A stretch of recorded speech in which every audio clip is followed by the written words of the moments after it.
Hi Capricorn, this is Jody with Soul Purpose Tarot, here to do your January forecast. And if you're new, welcome. If you've been here before, you know how I usually do this. I pull out 4 or 5 tarot cards to read the energy. Let's see if we're looking at love or life or health or career or whatever.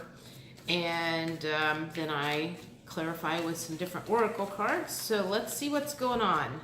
Capricorns have been kind of through the ringer the last couple of months. So the 5 of Swords just came out, which is just kind of stagnant energy. Nothing exciting, nothing bad. That one wanted to come out. 6 of Pentacles. Well, that could put you in the beggar position or in the giver position.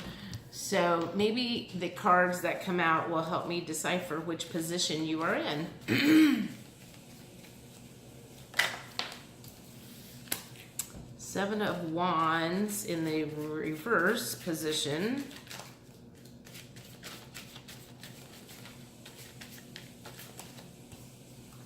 Okay, so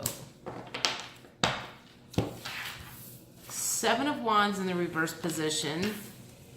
6 of Wands upright, the Star card upright, and the Lover's card in reverse. So let's think about this.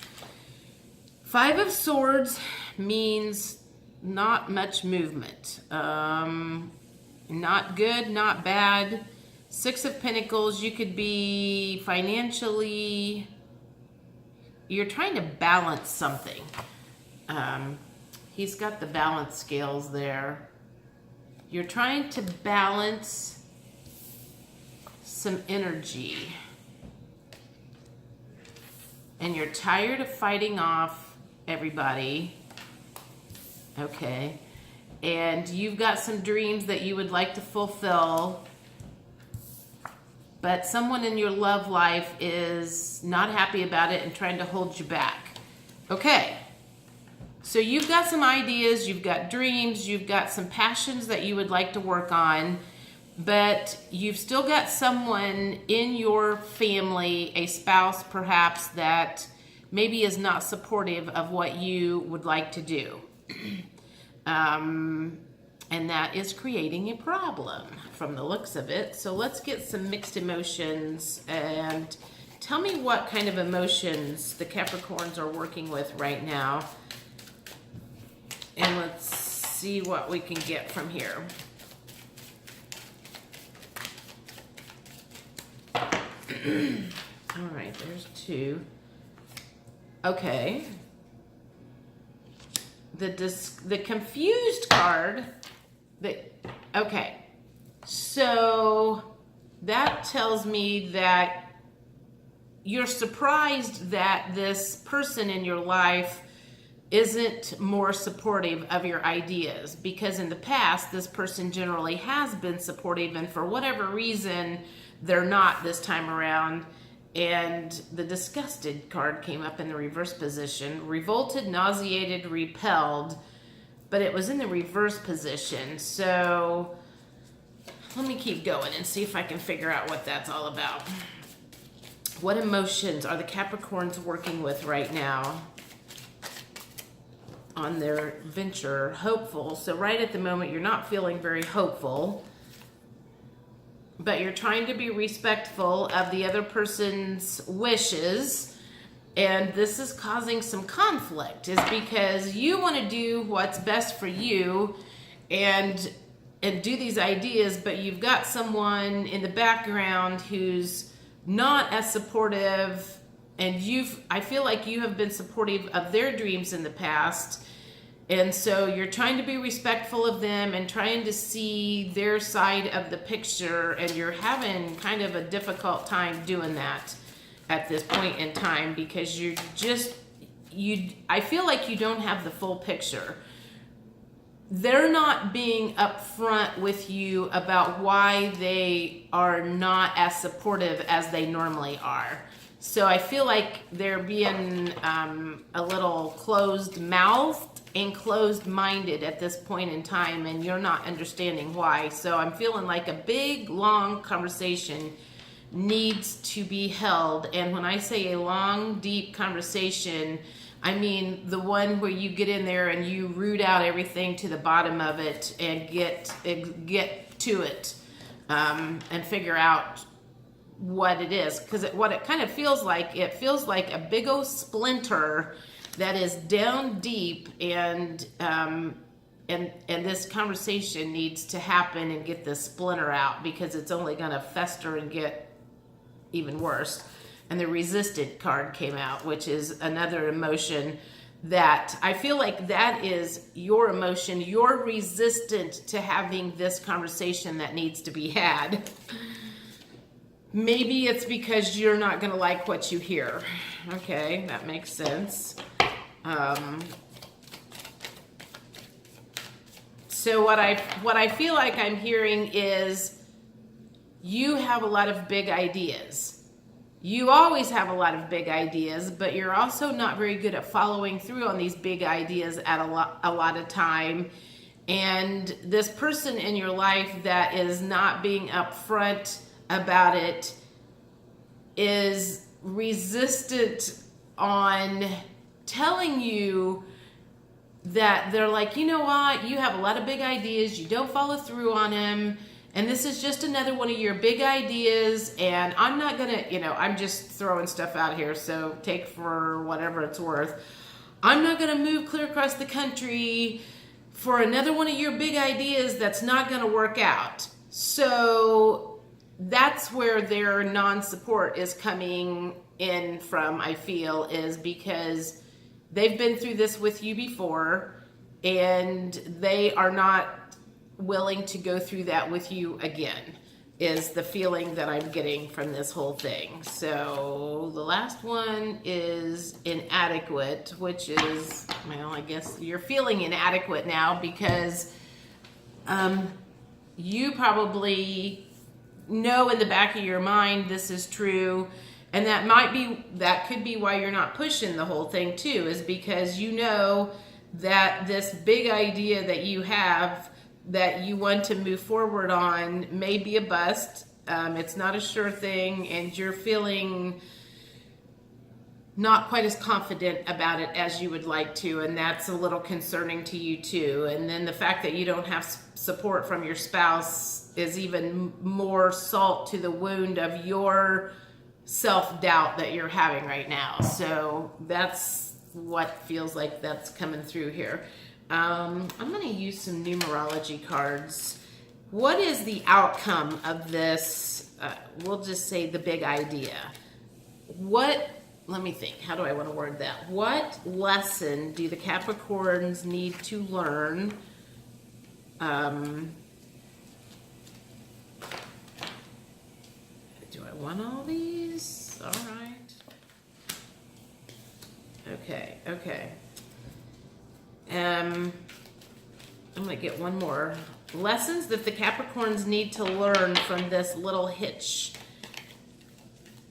This whatever thing that's going on. Unsupportiveness, this conversation, this whole situation. What do the Capricorns need to learn from this situation? And so what I got was parenting in the reverse position, leadership in the reverse position, communication upright, forgiveness upright, and physical activity in the reverse position. So let me think. Okay, so the parenting in reverse position makes me feel that there's some, how do I want to say that? Negative programming. There's some negative programming that has come from your parents that is partially mentally holding you back from manifesting what you want to do. And that's where some of that inadequacy and self-doubt comes from, is the negative programming that your parents did. And I am a Capricorn rising, so I kind of get that. My mom had a very small comfort zone.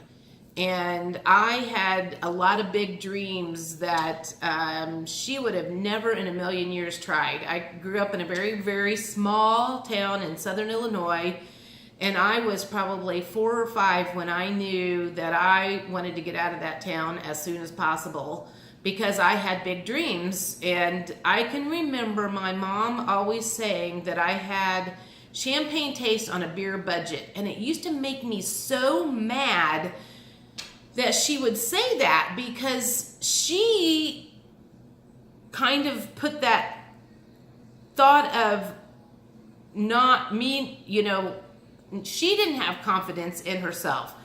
It made me feel like she didn't have confidence in me, which led me to not have a lot of confidence in myself when I was younger, and a lot of self-esteem problems. And negative programming from your parents carries on for a very, very, very long time in your life unless you work hard on that to get rid of it. The leadership skills in reverse makes me think that maybe you need to work on some leadership skills. And if you could work on some leadership skills, that might help bring some of your big ideas to fruition. Communication, that we've already talked about. There needs to be a big conversation that happens between you and, I'm just going to say, a person. I mean, it could be a spouse, it could be your kids. I mean, I feel like it's someone very significant in your life, a significant other, a person in your life that your big ideas affect. So take that for whatever that resonates, whoever that person is in your life. Maybe it's, I don't know, a roommate that lives with you and your big ideas is going to affect their apple cart. And I feel forgiveness comes up a lot. So I feel like that's a case of forgiving your parents for giving you the bad programming, forgiving yourself for not letting go of the bad programming, forgiving other people for not being supportive, because if they're giving you advice, they're giving you advice that has to do with their best interest, not yours. So keep that in mind. And physical activity in the reverse position just tells me that you're not getting enough physical activity. And if you would spend more time walking or out in nature or doing whatever, you're going to get guidance from your soul tribe, whether it's your guides or your people that's on the other side, your past relatives, your inner self, higher self, the being source energy that gives you the best advice that is for your higher purpose, your best interest, your purpose in life, all of that stuff. So if you're feeling disconnected and you don't know which way to turn right at the moment, again, journaling is always a good way to connect with that. But going outside and being in nature and do it by yourself. Don't do it with other people, because that doesn't always do any good. Like for yesterday, for instance, I had an incident that popped up and I was still a little confused about what happened. And I was watching TV last night and I felt like, I'm not going to say voices because I don't necessarily hear voices. It's usually thoughts that kind of get deposited in my head. But I kept hearing or feeling this, turn the TV off, turn the TV off, turn the TV off. Kind of like, if you want to know what happened with this situation, turn the TV off so you can think straight and we'll tell you. So I turned the TV off and I went down and laid down in the bedroom for like literally 5 minutes. And this situation that cropped up, I went through and I asked my questions. Why am I feeling this way? Did it flare up my self-worth stuff? Did it do this? Did it do this? Did it do this? And then all of a sudden I realized it was like, oh, this letter that he read had all of this stuff about him that got brought up, and now he's processing this. And so it didn't have anything to do with me. It's like he kind of went off in a different direction and started thinking about all of that stuff. And then I was kind of like, okay, that makes total sense. And a peace came over me, and I was able to just kind of put that to bed and move on. That's the kind of stuff that happens when you get quiet. When you go deep with the questions, you ask yourself, why this, why that? Why do I feel this way? Where is this coming from? And you can kind of snap out of any kind of negative emotions that you're having by doing that. And just kind of feel in your gut and see how it feels, just kind of keep asking those questions until that feeling of like relief almost takes over. So I don't know if anybody else can do that, or if anybody else does that, but that's how I go about solving things that I might be questioning and kind of like, I don't understand why I'm feeling this way or why this is happening. What's the purpose of this? And I don't like being in that anxiety mode for any length of time. And, a lot of people will go days or months in that anxiety situation before they'll do something about it. So if anybody, I would love to hear if anybody has any tricks of what they do when they're trying to kind of solve a problem. What's their trick? What do you guys do to kind of work through that? All right, let's do one more thing. What does the universe have to say to the Capricorns about this situation, their big ideas? What are they healing? What are they learning at this point in time?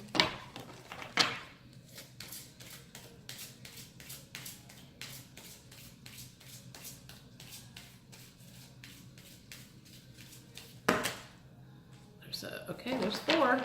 We'll take them. Lightning. All right. That to me feels like it's just saying feel the energy from source. Tap into the energy from source, from the other side to get your information. It's there, just like a bolt of lightning comes down and strikes the ground. Let the energy from above guide you in the direction that you're wanting to go. And the rainbow dragon, I'm not sure what that means. Affirmations. Okay, well, I can see where the affirmations would come from, is affirmations to release the negative programming that your parents probably gave you and that you're trying to let loose of. And this whole situation is about transformation. Let me look if I can find, let me look in the book and see what the rainbow dragon means. It came out for a reason, so. Floating within the golden ascension rays, the rainbow dragon is making you aware of what is required for you to act in truth and honesty. Bringing the vibration from the golden ray, the rainbow dragon opens connections to your higher self, the central sun, and angelic and ascended master realms while centering you in the present. All right, I have to say that's kind of what this whole conversation was about, is connecting to the higher realms and getting your information and letting them guide you in the direction you are wanting to go. Raising vibrations and dissipating negative blocks and karmic debris, but only if you are willing to accept the change required to break down walls and barriers that stop you from moving forward. Powerful and unstoppable, once you activate your rainbow dragon, prepare for swift and sudden change. So I feel like as soon as you release those blocks that are holding you back from having the long, deep, dark conversation with this other person that you need to have, having that deep conversation with yourself, releasing some of those blocks of negative programming from your parents. There's some work that needs to be done, and it's not going to be like snap your fingers and you're just going to be like all over it, but move in the right direction. Ask the elements for assistance to work through your present issues. Which element can help you in your current situation? So, Spirit, I feel like purple. Placing you on your life direction, harmonizing yin-yang energies, emergence of one with spiritual law, identifying patterns and rules governing life creation, awareness, and higher frequency. So they're wanting you to work on some of those patterns that may restrict you. So anyway, Capricorns, that's what I've got to say today. If this resonates, let me know. If it doesn't, I'm always open to constructive criticism. I look forward to seeing everybody in 2019, and we'll talk to you later. Bye.